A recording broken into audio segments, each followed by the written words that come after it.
Drury.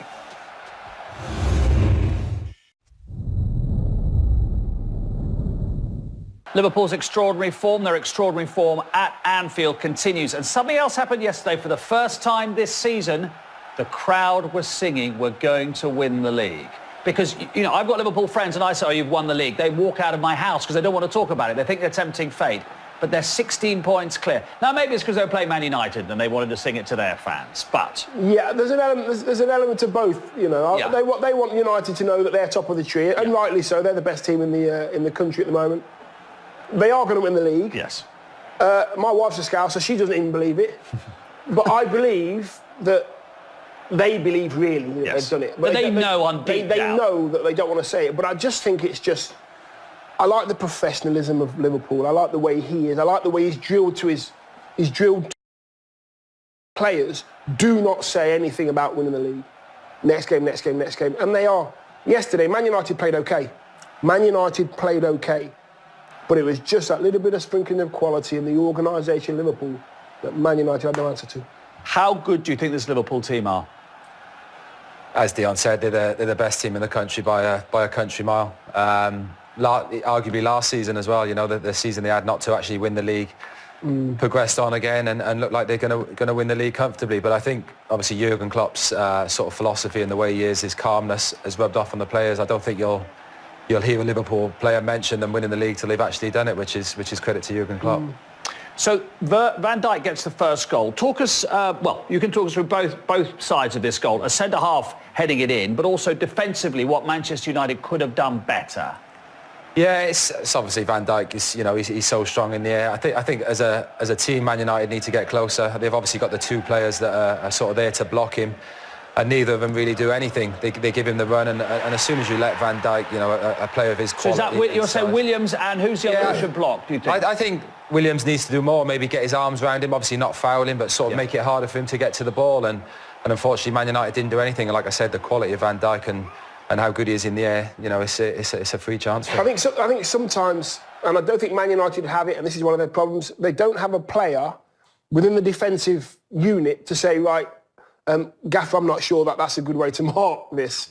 Let me just go and do... Well, Maguire's the one to do it, isn't he? Absolutely. Let me just go and do Van Dijk. I'll do one-on-one with him. Out. He's the biggest danger.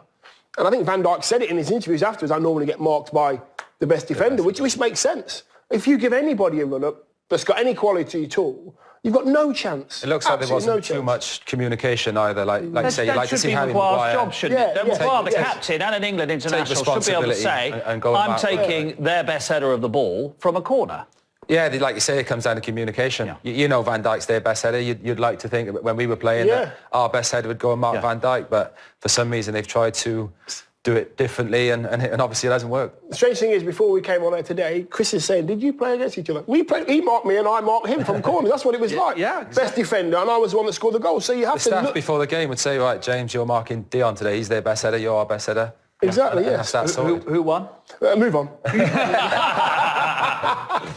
The fact that Man United stayed in the game so long was actually down to the fact that Liverpool missed so many chances, didn't they? Because it could have been done and dusted by half-time. Yeah, I was surprised that it was only two. They had played some really good stuff. Some of the finishing towards the end was weak. Great save there from De Gea, and that's what he's a bit of a trademark now, isn't it? Saving with his legs. And this, I mean, by Salah standards, that's a sitter. Ginger, I wasn't expecting Salah to miss that. No, I don't think anyone was. Like you say, it is a sitter for him. I think it took him by surprise. Obviously, it's come off the back of the defender, and he might have seen it late, but it was a great chance. I mean, Mane, look at this.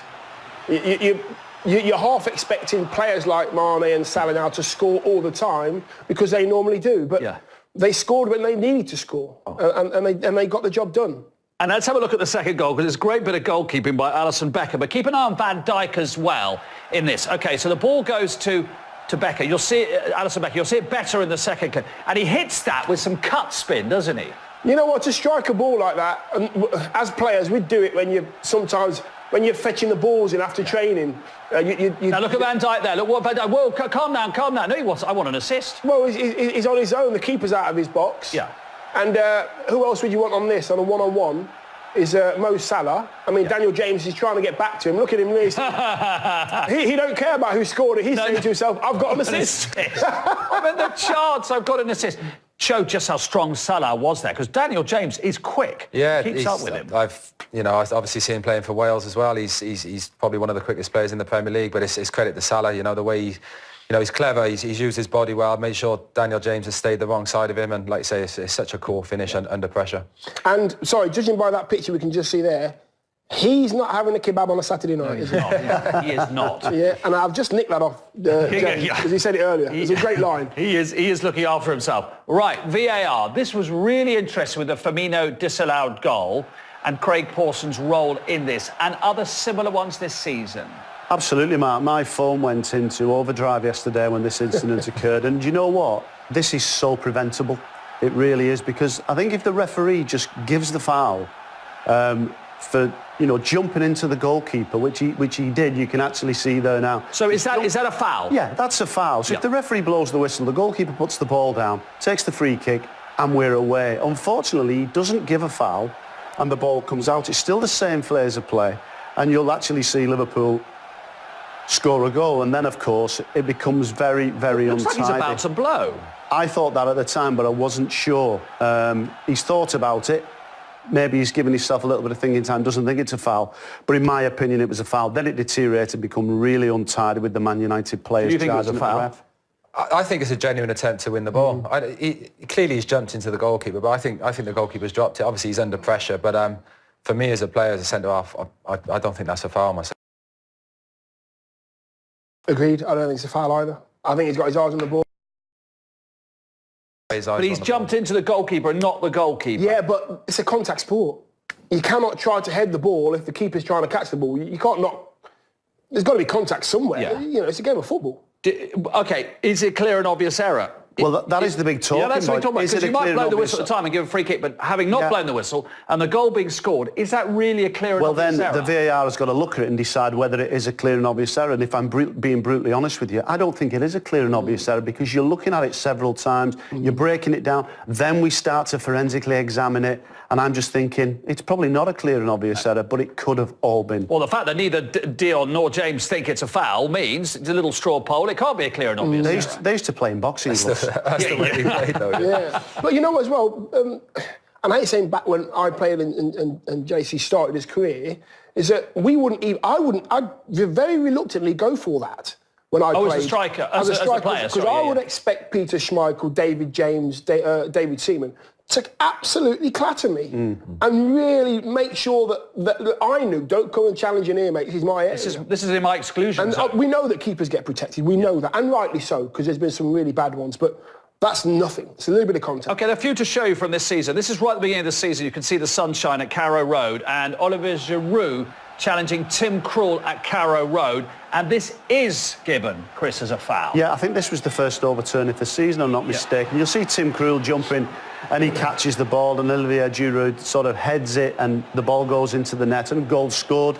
And it's checked. I think the referee hasn't given a foul in this situation, but because the goal's scored, the VAR will look at it. And when you'll see it again, you'll see quite clearly there it's a foul, and VAR got involved and made the right call. And I think it was a really good... It's a foul because Krul does have the ball. Yeah, he's got the ball there, and he just jumps into him, he drops the ball, and VAR overturns that decision. And it's the right decision, and that, that's a real positive piece of intervention. Craig Pawson, who was the on-field referee yesterday, is the VAR referee in our next example at Old Trafford, again involving De Gea, and this stood. It did, and... this is more of a foul than yesterday. Well, this surprised me. I mean, I have to be brutally honest with you. This surprised me because when you see Dominic Calvert-Lewin, he's got an arm in the face of De Gea. It's a crossing. For me, that is a clear foul. Yeah. It's gone to VAR. The VAR didn't overturn it. They were talking then about the high threshold for intervention and where the bar was. But for me, that should have been disallowed. It's more of a foul than yesterday's, isn't it? I think that last one is the worst out of the lot. That's definitely a foul because of the arm across the goalkeeper. Agreed, without a doubt. Manchester United had a couple of chances. They're going to be without Marcus Rashford for 2 to 3 months because he's got a stress fracture of the back. He had a single one, and then when he came on against Wolves in the Cup the other day, he's now got a double stress fracture. Let's have a look to see what sort of matches he might miss as well, and the fact that Manchester United have missed him yesterday. They did have some chance at 1-0. There's Pereira. Yeah, just get into good areas and then not knowing really what kind of finish to use, no other options whatsoever. This one here is the best one. This one here, look, he doesn't have to flash at that whatsoever. if he's the centre forward Man United have got to score their goals, they're going to be struggling. I don't think he's a natural centre forward, me. So look, that's what Rashford could miss. 2 to 3 months he could be out for at this vital stage of the season. Obviously, there is a Europa League in there as well. But look, Man City and Chelsea, some massive matches in there too. Huge games, like you say. They had a few chances yesterday, but didn't look too much like scoring. But if Rashford's playing, I'd like to think he would take in a few of those chances that Martial got.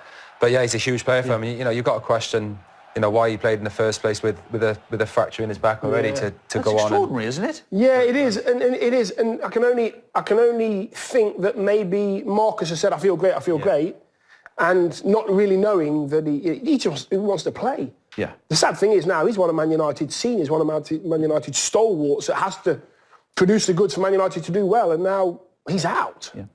And what do Man United do? He's going to have a bit of bone taken out of his ankle, which has been irritating him as well. So have a few running repairs while he's out. Okay, Manchester